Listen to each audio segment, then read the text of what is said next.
Hi everyone, I'm Surtida Shelton and I'm the Associate Director of Student Engagement at the University of Washington, Tacoma. But for those of you that don't know, I'm also a mom, and many years ago I decided that I wanted to take a break and I went to culinary school. Today I'm going to share a very simple process. I don't want to call it a recipe because it's not really a recipe, it's technique. So the technique we're going to talk today about uses chicken thighs.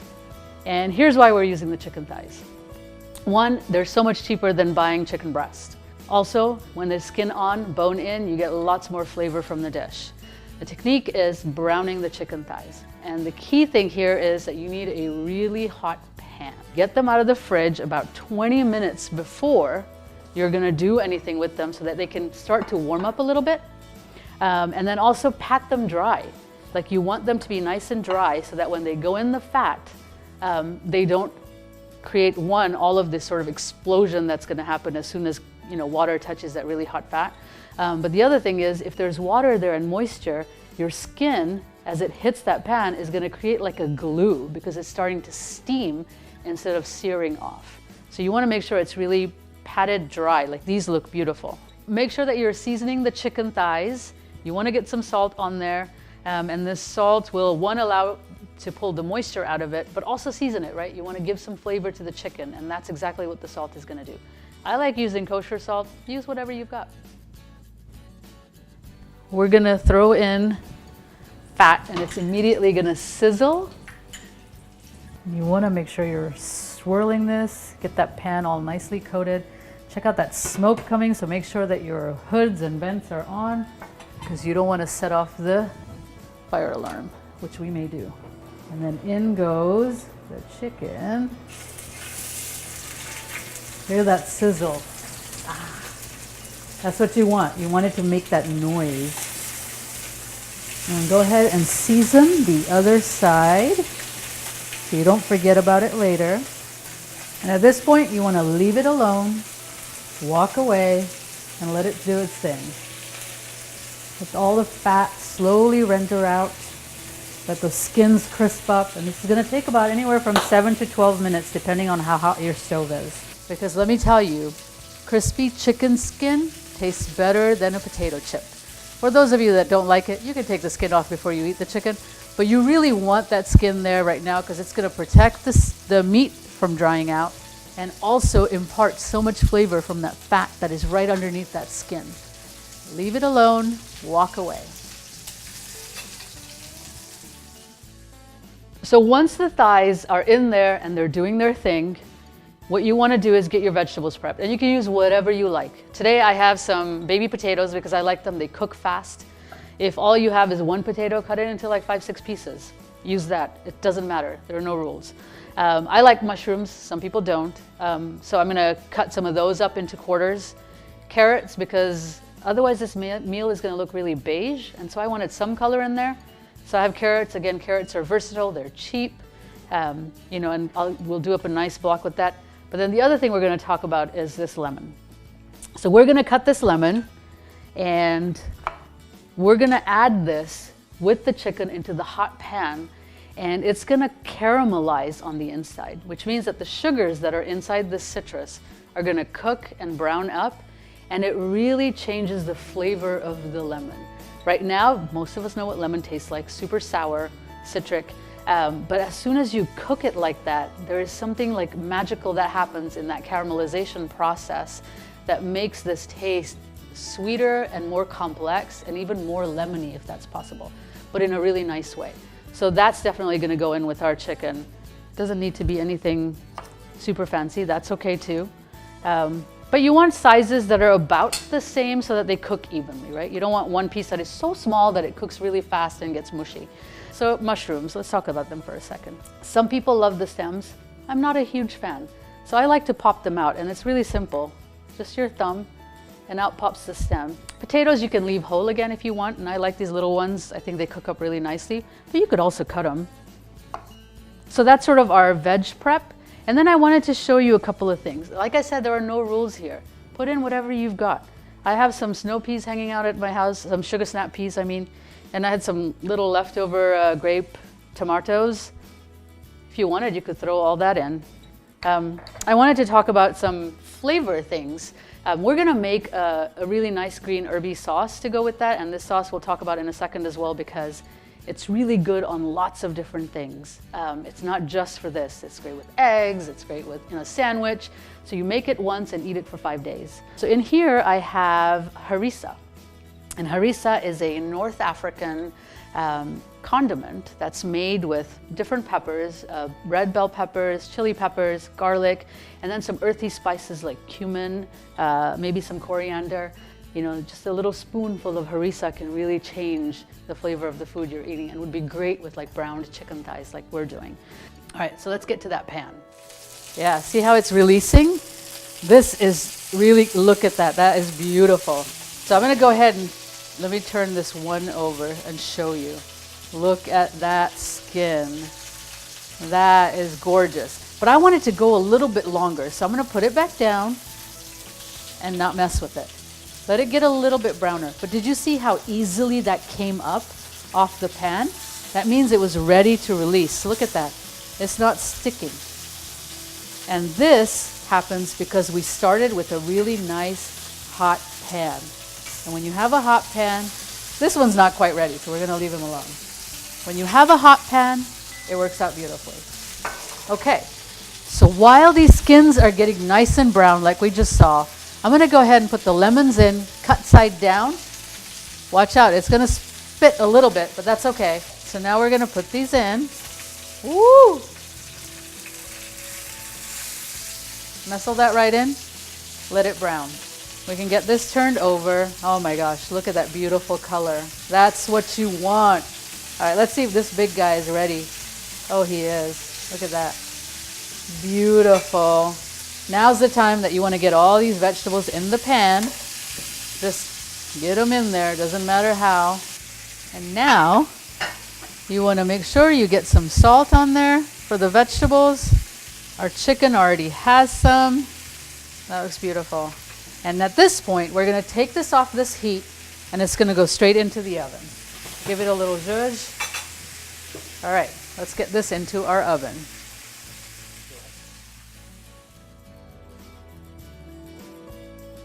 Okay, so now the chicken is in the oven. You're going to leave it in there at about 350 degrees until the chicken is cooked. So this is a question I get a lot. How many minutes? What time is it going to be done? Well, there's no way for me to tell you that because every oven is different. Every searing technique is different. How hot did that chicken get in the pan before it went in the oven? There are lots of variables here that wouldn't allow me to give you an exact time.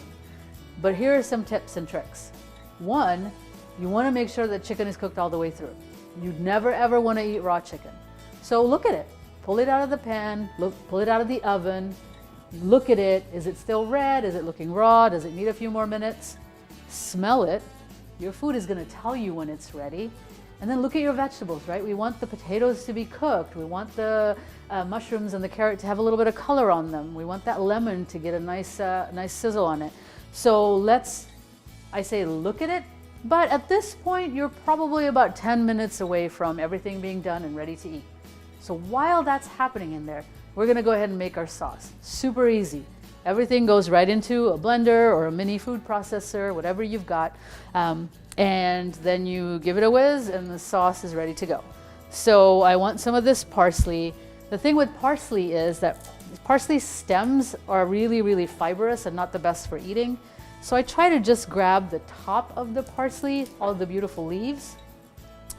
On the other hand, cilantro is a little bit different in that there is still so much cilantro flavor inside the stems that it's okay if you use the stems too.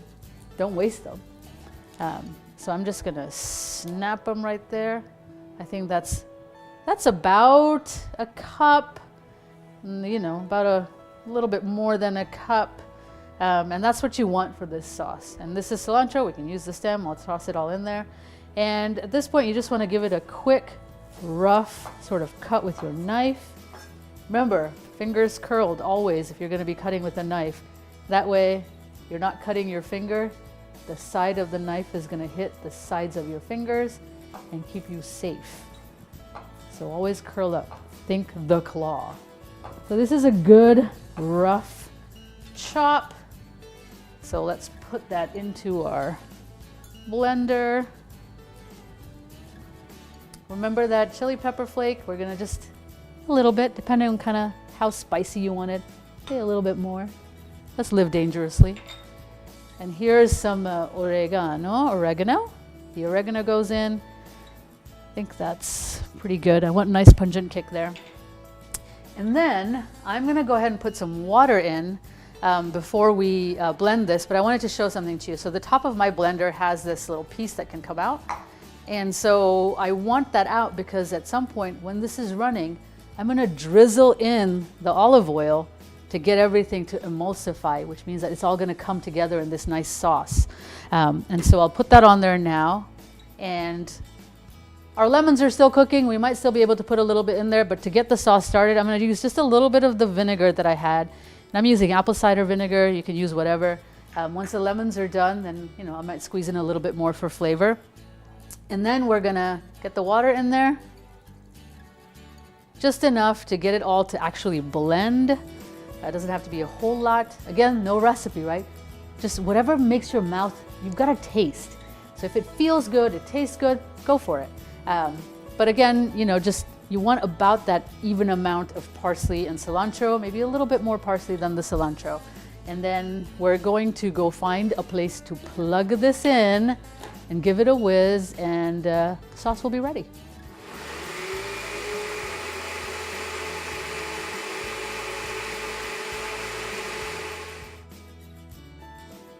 So at this point, the important thing is to taste seasoning, right? You want to see, what does this taste like? So let's look at that beautiful color though. Wowza. Let's get that out of the way.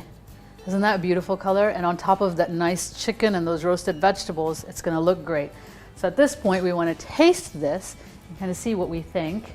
Does it need anything else? It does need a little bit of salt. So I'm going to get some of that in there. And it does need a little bit more acid, but we're waiting on those lemons, which I think will add a great flavor to this. Look at that. Doesn't that look great? Now remember, this pan is really hot. So you want to make sure that you're using something on it to remind yourself so you don't reach for it with your bare hands. So let's get this onto a plate. And it doesn't have to be fussy or anything. Just throw it on the plate. Let's eat. Okay, now that sauce that we made. Oh, I wanted to get some of that lemon juice in there. So let's do that. Oh, look at that. All soft and gooey. Yum. Isn't that great? And you saw that the lemon had a little bit of color on it, on the edges there. That's what you want. That's that caramelization happening. And then you just want this over your vegetables like that. Try not to put this sauce on top of that skin. That skin is so beautiful and crispy. You don't want to sog it up now with the sauce. Let's put the sauce on the side. There we go. And we're good to go. Now, if you were a vegetarian, right? We did this with chicken thighs. If you're a vegetarian, here are some options for you. You can do the same thing where everything goes in one skillet. You can still make the sauce. Just use chickpeas if you want instead.